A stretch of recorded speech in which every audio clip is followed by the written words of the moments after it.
Hello everyone, welcome back to Ansarkari. Today we are continuing with the newspaper series. We will be covering the newspaper for 13th of January 2025. So first of all, we are talking about the role of IMD, how important it is, and 150 years will be completed of IMD and the Indian Weather Tracker. IMD stands for India Meteorological Department in the weather monitoring and disaster mitigation. So IMD currently operates six regional centers and it is also having a meteorological center in every state capital. So it not only helps us to record the earthquakes and the atmospheric pollution and also generates the alerts and the warnings about impending events of the weather. So in independent India, IMD also became a member of World Meteorological Organization in 1949.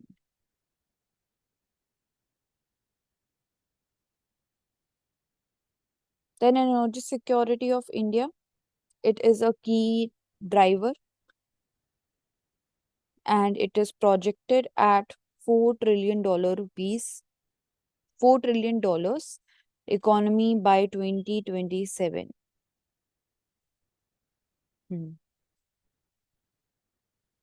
सो यहाँ पे union minister for petroleum and natural gas वो भी यही highlight कर रहे हैं कि कैसे इनिशिएटिव्स लिए जा रहे हैं to bolster the fossil fuel supply and also uplifting the capacity of clean energy transition.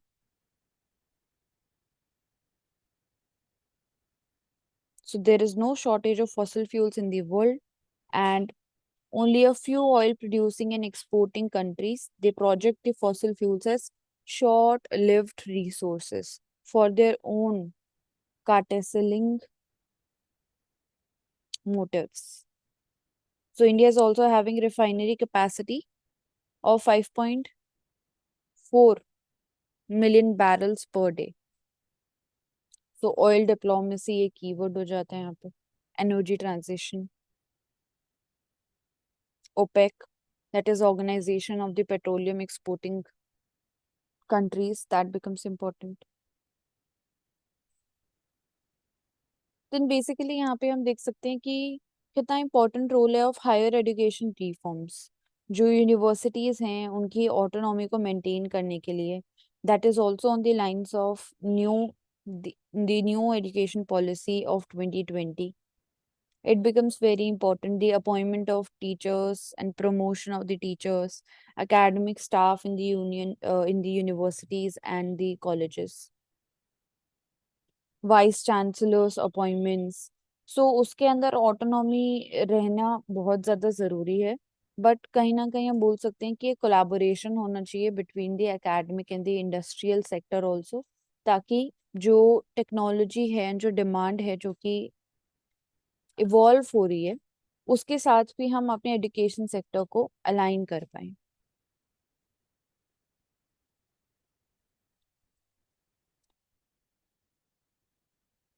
तो studies shed a new light on how the genes are made.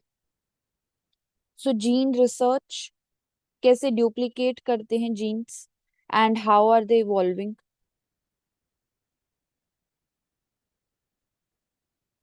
तो जीन ड्यूप्लीकेशन की बेसिकली बात हो रही है. Gene duplication it creates new opportunities for the evolution, जिसमें it allows one gene copy to retain the original functions while other is mutating. So जो study है it also discusses that how certain genes they are acquiring unique roles over the time and they are impacting the development and the survival rate of the species. So gene duplication becomes very important. Random sequencing किया जाता है, duplication किया जाता है.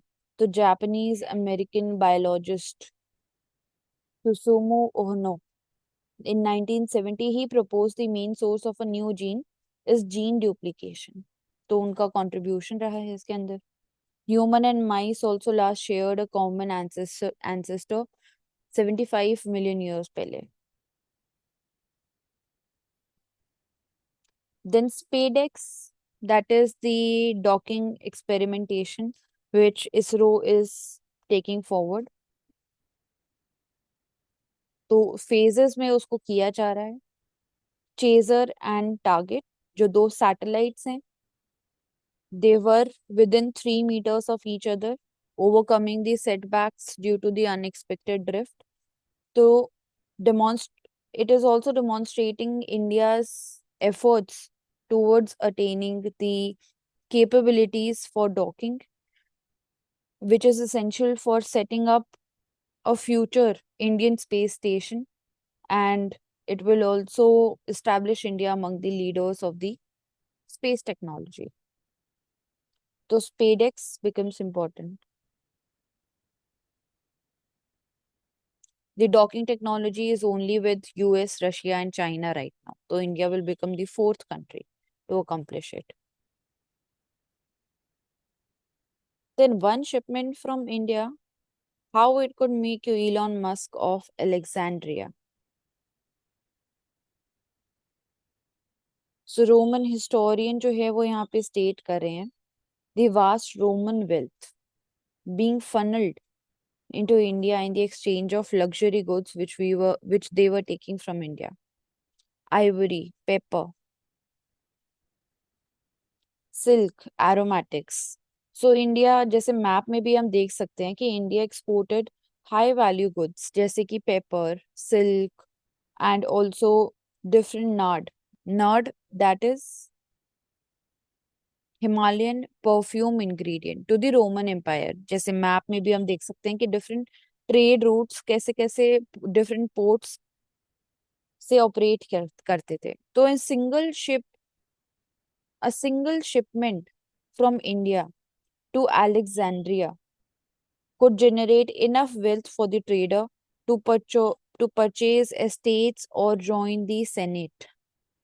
तो हम देख सकते हैं कि किस लेवल पे जो रिसोर्सेज हैं उनको लेके जाया जाता था. एंड ऑल्सो जो कस्टम रेवेन्यू से from this trade it formed a significant portion of the Roman budget. Up to 20% of their income was sourced from Red Sea customs. Criticise भी किया गया है economical and also cultural perspective से.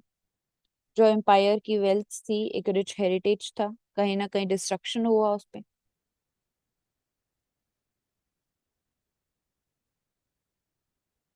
तो ये दिखाता है कि कैसे कल्चरल एक्सचेंज होता था, इंडिया का कितना इंपॉर्टेंट रोल रहा है. एक सेंट्रल प्लेयर रहा है India from the ancient time only.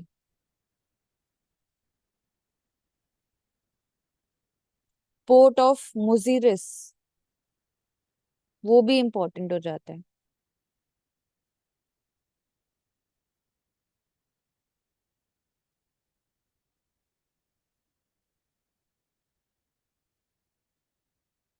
Then what draft rules on VC, the Vice Chancellor's appointment say, and why states are upset? So नए draft regulation जो आए हैं for the Vice Chancellors in the universities, how they will be appointed. तो central and the state government जो हैं, they are seeing this as an area, it is becoming an area of conflict over the selection process. So state जो हैं, they claim that these rules they are infringing on the autonomy of the states in the higher education universities. And also जो draft rule है, they are giving more authority to the UGC chairman, which is reducing the influence of the state somewhat. So a question on federalism is arising regarding the independence of the high education sector universities. So how to balance that? तो state versus center over VCs उसी की हम बात करें. In different states जैसे कि Kerala, waste Bengal, Karnataka, Tamil Nadu. सो जो नई यूजीसी गाइडलाइंस हैं उसके अंदर जो चांसलर हैं ये shall constitute the search cum selection committee comprising 3 experts. तो 2018 रेगुलेशन जो है उन्होंने स्पेसिफाई नहीं किया था कि वो कंस्टिट्यूट द कमिटी, बट जो नए रेगुलेशन है वहाँ पे स्पेसिफाई किया गया है कि कॉम्पोजिशन क्या रहेगा कमिटी का, जिसमें 1 member each nominated by Chancellor. UGC chairman will be there, and an apex body of the university will be there. So they will give the names of the nominees of the for the VC एंड देन उनको select किया जाएगा. तो question उठता है यहाँ पे फेडरलिज्म के ऊपर. कई स्टेट्स हैं जो कि डिमांड कर रही हैं कि विड्रॉ करना चाहिए इन ड्राफ्ट रेगुलेशंस को. जो प्रोसेस है रोबस्ट होना चाहिए of selecting the VCs. Transparency must be maintained in the higher education. So ambiguities को कम करने की बात की जा रही है. And it must be aligned with the NEP, the new the national education policy of 2020.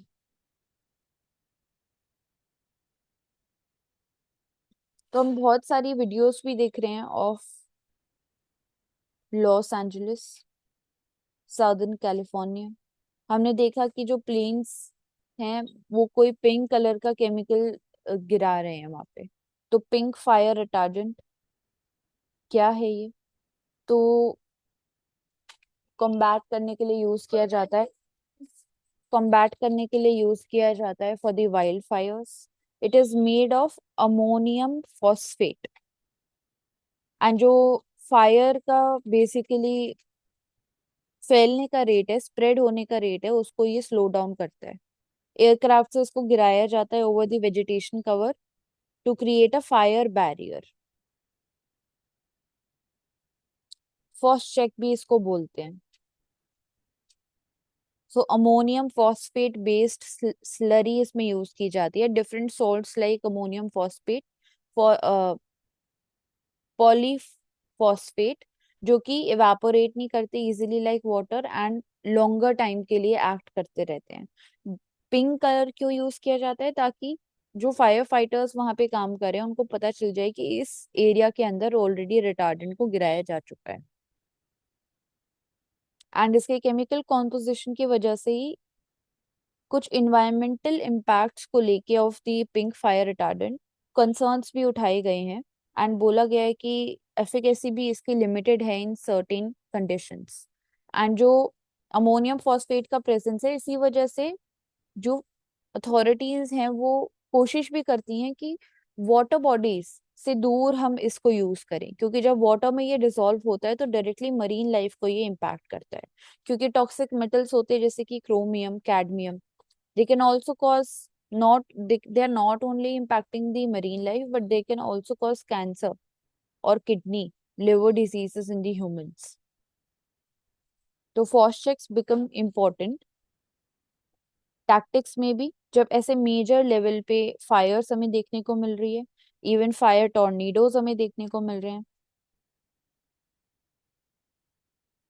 The data is also showing that more than 440 million gallons of retardant were unleashed between 2009 to 2021 in US only. तो heavy metal का presence होता है जो कि directly release हो जाता है in the environment. इसीलिए इन्वायरमेंटल कंसर्न्स भी इसके साथ लिंक्ड हैं. तो कुंभ हमने देखा, Kumbh Mela, it has begin in Prayagraj. It is a sea of devotion and it is one of the largest religious gathering on earth. So mythological origins of the Kumbh की जब बात करते हैं तो उसको लिंक किया जाता है with the Samudra Manthan story in the Hindu tradition. Ardh Kumbh, it is held every 6 years. While जो महाकुंभ है जो कि अभी अकर हो रहा है, it occurs every 12 years. So millions of devotees are coming forward, different pilgrims not only from India but all across the world. They are participating for spiritual cleansing and also seeking the blessings. तो safety concerns उठते हैं कि इतने बड़े level पे आप organise कर रहे हैं. It is a peaceful gathering. तो सेफ्टी कंसर्न्स के लिए टेक्नोलॉजी का भी इंटीग्रेशन इस पर किया गया है.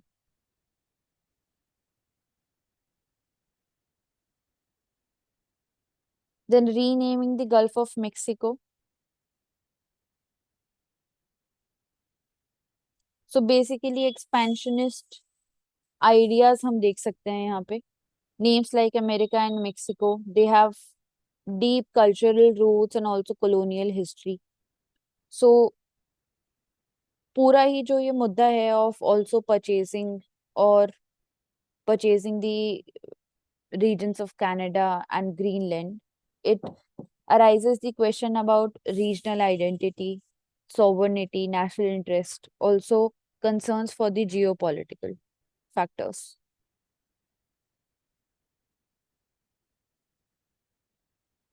Then declining fertility levels, they push up Kerala's maternal mortality ratio. Kerala जो है उसके अंदर MMR हम लोएस्ट देख रहे हैं, maternal mortality ratio in India, that is 19 per 1 lakh live births, and gradual rise होते जा रहा है इसके अंदर।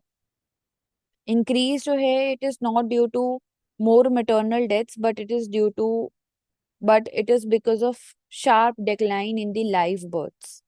So जो number of annual live birth है, it has dropped to 3.9 lakh from an earlier average of 5 lakh.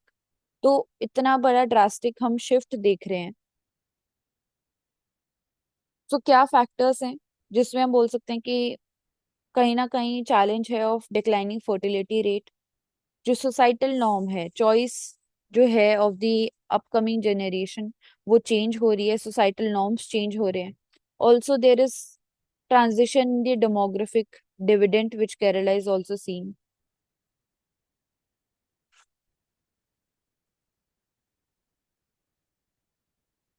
सो केरला का जो डेमोग्राफिक ट्रांजिशन है, इसकी वजह से यूनिक चैलेंजेस भी क्रिएट हो रहे हैं in the public health matrix, जिसमें बहुत ज्यादा इंपॉर्टेंट हो जाता है इनोवेटिव पॉलिसीज को इम्प्लीमेंट करना, ताकि पॉपुलेशन की स्टेबिलिटी को भी मेंटेन किया जा सके एंड जो मैटरनल हेल्थ इंडिकेटर्स हैं उनको भी हम साथ ही साथ इम्प्रूव कर पाए।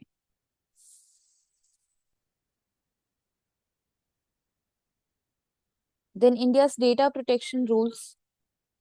सो जो draft digital personal data protection act थी of 2023 that was introduced by the Ministry of Electronics and IT, वो एक मेजर स्टेप है towards regulating the digital data, जिसमें प्रिंसिपल बेस्ड अप्रोच के साथ आगे बढ़ा जा रहा है। फ्लेक्सिबिलिटी इन इम्प्लीमेंटेशन को भी इंक्लूड किया जा रहा है एंड ऑल्सो जो कंप्लायंस का प्रोसेस है कैसे उसको और इजी बना सकते हैं। अवॉइड करता है कॉम्प्लेक्स रिक्वायरमेंट्स को, जैसे कि एक्सेसिव कंसेंट फॉर्म फिल करवाना, डिटेल डेटा लोकलाइजेशन को मैंडेट करना। तो इन सब चीजों को अवॉइड किया है, बट उसके बाद भी हम चैलेंजेस देख रहे हैं, जैसे कि कैसे हम क्रॉस बॉर्डर डेटा ट्रांसफर को इन्फोर्स करेंगे, उनको कैसे हम रेगुलेट करेंगे। एग्जेम्पशन जो होती हैं फॉर द गवर्नमेंट एजेंसीज, उसके लिए भी हमें और ज्यादा क्लैरिटी चाहिए। कैसे हम बैलेंस करेंगे the rules between the needs of the businesses, the profitability factor, and also the personal privacy. So और ज्यादा रिफाइनमेंट की जरूरत है ताकि इन इश्यूज को प्रिवेंट किया जा सके। एंड ऑल्सो जो इंडिविजुअल डेटा है, कंसेंट है, उसके ऊपर भी अभी हम बोल सकते हैं कि एम्बिग्विटी है, हमें और डेटा भी चाहिए एंड और लोकलाइज लेवल पे हमें डिटेल प्लान चाहिए। So it is essential to balance between, हम कह सकते हैं, privacy rights, the profitability, economic growth, and also the compliance standards, not only on the national level but on also on the international level. उसी के basis पे एक और aspect की भी बात की जा रही है जहाँ पे क्रिटिसाइज किया जा रहा है। जो क्रिटिक है, it is they are arguing that जो रूल्स हैं, they are the rules centralize the power with the government and it is limiting the independence of the oversight bodies. So consultation का जो process है with the public having the limit input in that, in shaping the policies, and ये कहीं ना कहीं showcase करता है कि more transparency is needed, more debate and discussion are needed. तो एक ट्रूली इंडिपेंडेंट रेगुलेटरी बॉडी का एस्टैब्लिश होना जरूरी है ताकि इफेक्टिव इम्प्लीमेंटेशन हो पाए एंड ऑल्सो जो गवर्नमेंट कंट्रोल है उसको मैनेज करना बहुत जरूरी है, तो बैलेंस्ड गवर्नेंस होना चाहिए।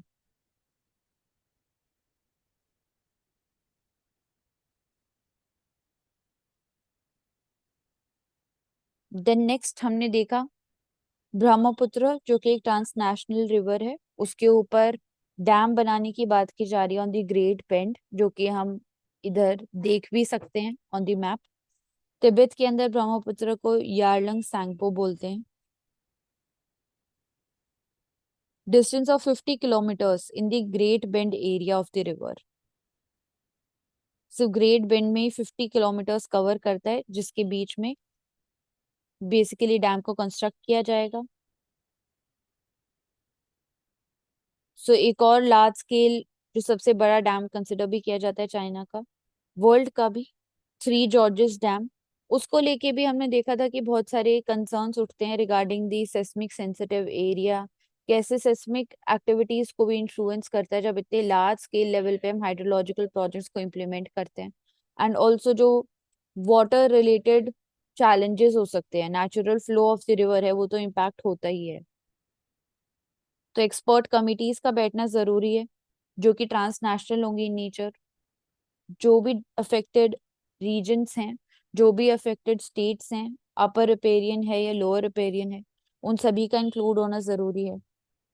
70% ऑफ जो अप्रोक्सीमेट वॉल्यूम है of the Brahmaputra that's accumulated after it enters India, thanks to the heavy rainfall on the side of the Himalayas as oppose to the Tibet plateau, जो कि रेन शैडो एरिया के अंदर fall करता है कहीं ना कहीं।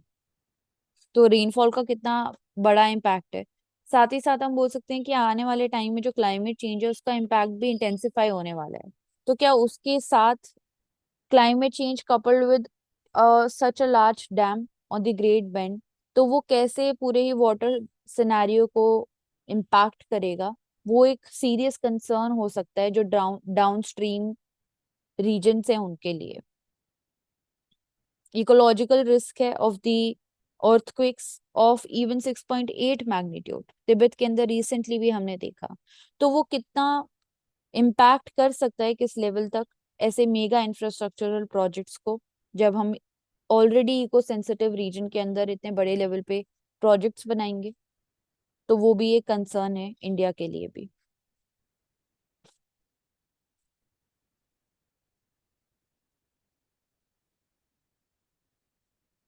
Then a legal luminary who raised voice against corruption in judiciary, Iqbal Chagla, जो कि सीनियर एडवोकेट थे, प्रोमिनेंट लीगल पर्सनालिटी रहे हैं, and he has left behind a legacy of integrity and excellence in law.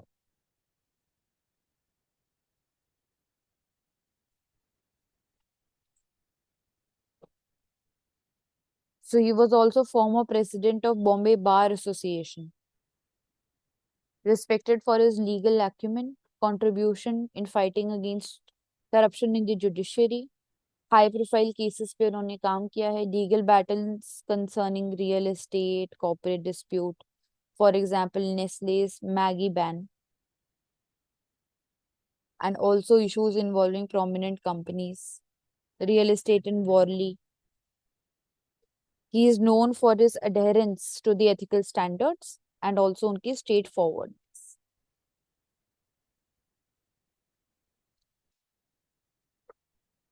He believed in upholding the tradition and high standards of the bar while addressing the judicial misconduct and the corruption. So, ethical foundation of the judiciary, maintaining the credibility, and also inspiring upcoming generations, not only of legal professions, but also others. Next, rat hole mining. Rat hole mining is banned in India by NGT, that is National Green Tribunal, in 2014, but अभी भी critical समय में rat hole mining को use किया गया था, and north eastern region में अभी भी प्रैक्टिस होती है। जनवरी 6 को ही हमने देखा एक mining accident in Assam's Dima Hassau district, which led to the loss of 9 human lives. 5 miners are still missing after the rescue efforts. तो रैट होल माइनिंग जो है बेसिकली कैसे काम करता है, तो एक नैरो टनल माइन किया जाता है to extract the coal, and one by one ही आप इसमें जा सकते हैं मैनुअली। इसके रिस्क्स की वजह से एनजीटी ने इसको बैन किया, क्योंकि एक्सप्लॉयटेटिव नेचर है। एंड जो प्रैक्टिस है वो कहीं ना कहीं अभी भी परसिस्ट करती है नॉर्थ ईस्टर्न स्टेट्स में, मेघालय, असम। तो हम देख सकते हैं कि एनजीटी जो गाइडलाइंस देता भी है उसका इन्फोर्समेंट के अंदर हम चैलेंजेस देखते हैं। ऑल्सो हाई रिस्क रहता है विद द इंटेंसिफाइंग रेनफॉल, जिसमें टॉक्सिक गैसेस कई बार निकल जाती हैं, मड स्लाइड हो सकता है, वाटर लॉगिंग हो सकता है ऑफ जो टनल आप माइन कर रहे हैं। इट को लीड टू डेथ और ऑल्सो सीवियर इन्वायरमेंटल डिग्रेडेशन भी हो सकता है। तो सिस्टमैटिक गैप है कहीं ना कहीं in the governance, there is lack of accountability. तो इम्प्लीमेंटेशन पे फोकस करना बहुत जरूरी है। तो इन्फोर्समेंट और ज्यादा स्ट्रिक्ट होना चाहिए for the mining regulation. Systematic failure को गैप करने में, ब्रिज करने में लोकल अथॉरिटीज का क्या रोल हो सकता है। देन ऑल्सो डॉकिंग एक्सपेरिमेंट से भी हमने देखा स्पेडेक्स सैटेलाइट, जिसमें कोशिश की जा रही है कि प्रिसाइज लेवल पे अचीव किया जा सके डॉकिंग को। सो हम एक्टिवली देखते हैं इसरो का रोल रहता है, न्यूज में भी हम पढ़ते रहते हैं अबाउट इसरोज डिफरेंट मिशंस। तो क्या दिखाता है इसरो के टीम वर्क के बारे में, टीम स्ट्रेंथ के बारे में, which has always been its success मंत्र। तो स्ट्रेंथ only respects strength.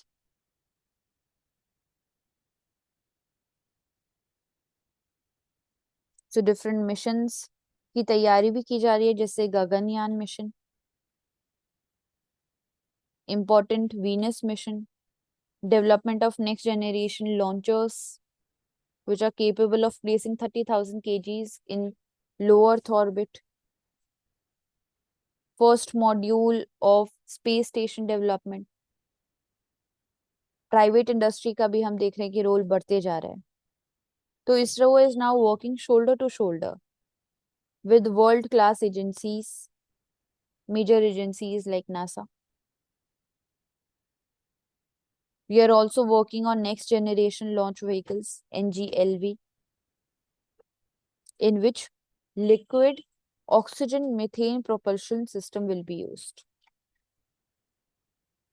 तो हम देख सकते हैं कि team management is important, a comfortable environment provide करना to contribute, and right environment is very important, जहाँ पे हर एक इंसान कंट्रीब्यूट कर सकता है एंड पार्टिसिपेटरी अप्रोच से आप आगे बढ़ें।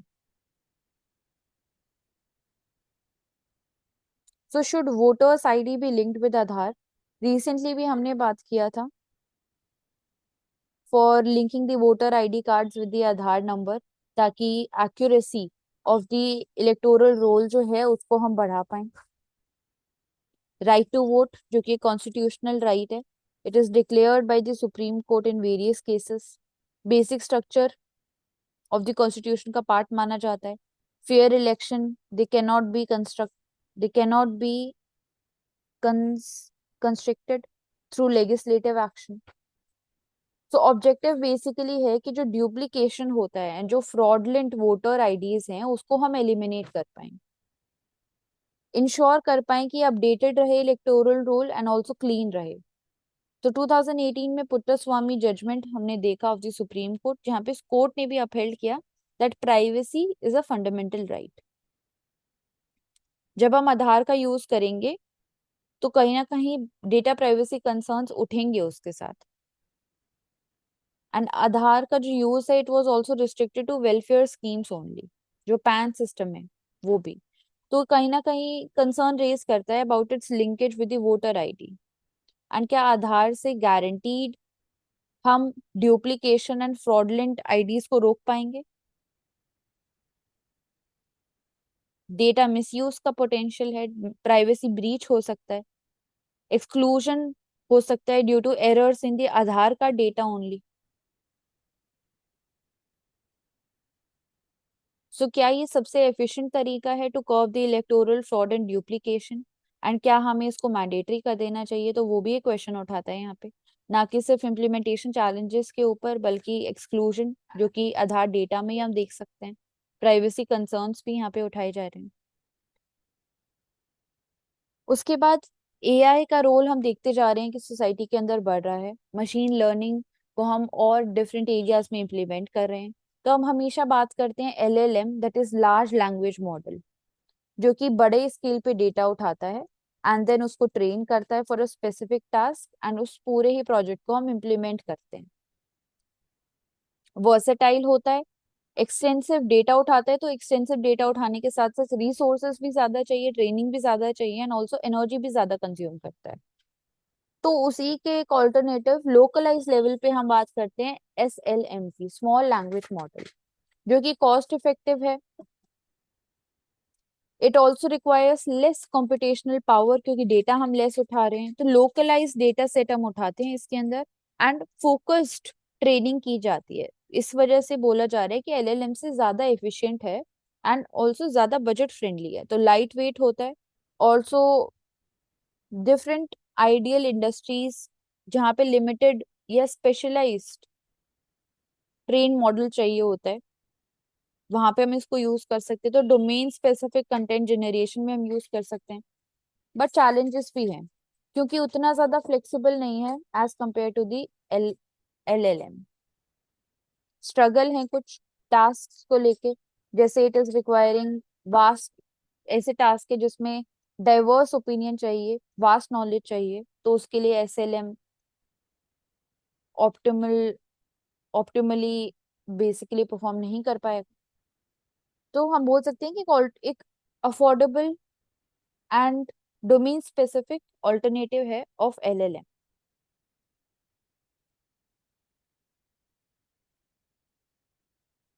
सो रिसेंटली डिबेट चल रही है regarding the work life balance.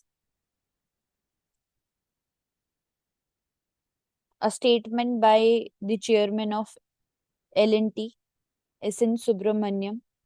He advocated for a 70-hour work week. तो क्या वो सच में प्रैक्टिकल है एंड सेंसिबल है in the modern cooperative environment? उसी पे क्वेश्चन उठाया जा रहा है। He emphasized hard work and long hours for productivity. There is evolving need of the employees and also the social norms. तो बहुत सारे कॉर्पोरेट सेक्टर में हम देख रहे हैं, कॉर्पोरेशंस के अंदर देख रहे हैं that globally they are shifting towards shorter work week, that is a 4-day work week, to enhance their productivity and also maintain the well-being at a human level of the employees. Studies भी यही show करती हैं that prioritising personal time it will lead to better mental health and efficiency.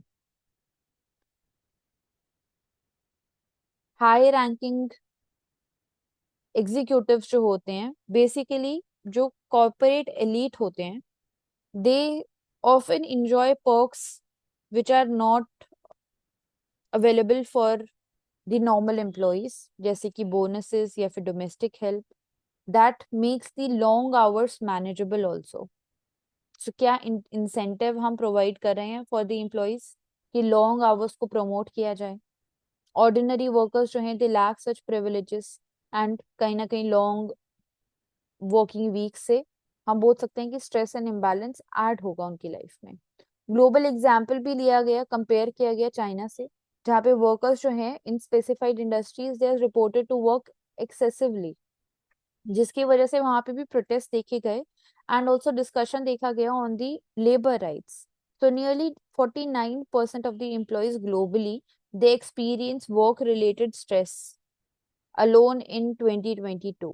ये data हमें show करता है कि कितना ज्यादा जरूरी है एक बैलेंस मेंटेन करना and also productivity and efficiency को बढ़ाना with the employer satisfaction.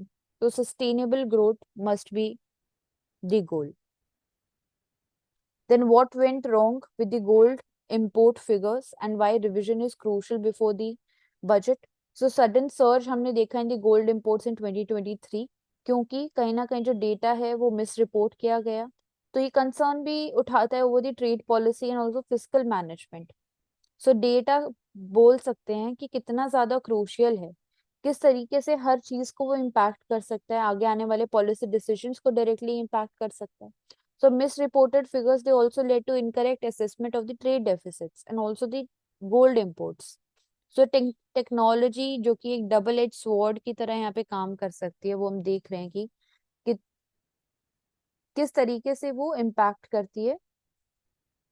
And जो पोटेंशियल राइज है in the gold imports duty in the budget, it could also negatively affect the industry जैसे कि jewellery sector, bullion trading. So high imports also they are also fuelling the fear of smuggling which remains a significant challenge.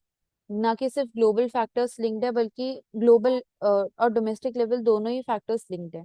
जैसे कि high global demand, festivals के time पे, wedding के time पे हम देखते हैं it coincided with the supply chain disruption, जो कि जियोपॉलिटिकल फैक्टर्स की वजह से हुआ, sanctions on the Russia and Ukraine की वजह से हमने देखा। तो कस्टम डेटा जो है it suggested that 200 tons of gold it was smuggled annually, making effective regulation very critical. So accurate data collection सबसे पहले तो जरूरी है, वो प्रायोरिटाइज होना चाहिए ताकि पॉलिसी इंटरवेंशन जो है वो मिसलीडिंग या रॉन्ग डायरेक्शन में ना चले जाए। Also rationing the gold duties वो बहुत इंपॉर्टेंट है ताकि हम स्मगलिंग को कहीं ना कहीं कटेल कर पाए एंड ऑल्सो फिजिकल मेजर्स को हम बैलेंस कर पाए।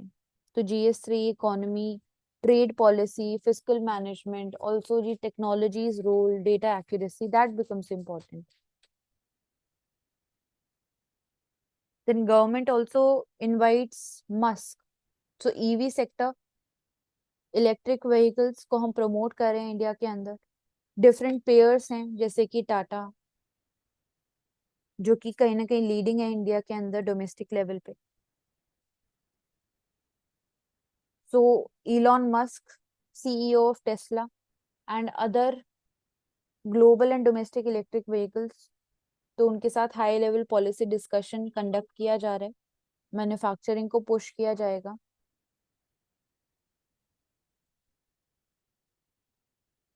सो MEPC पॉलिसी उसे इंट्रोड्यूस किया गया है to strengthen the domestic EV manufacturing capabilities.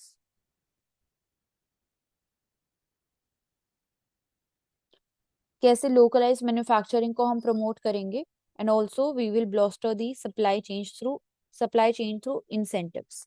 So import duties को रिड्यूस करने का प्रपोज प्रपोज किया गया है for the automakers who are committing a minimum investment of $500 million in India.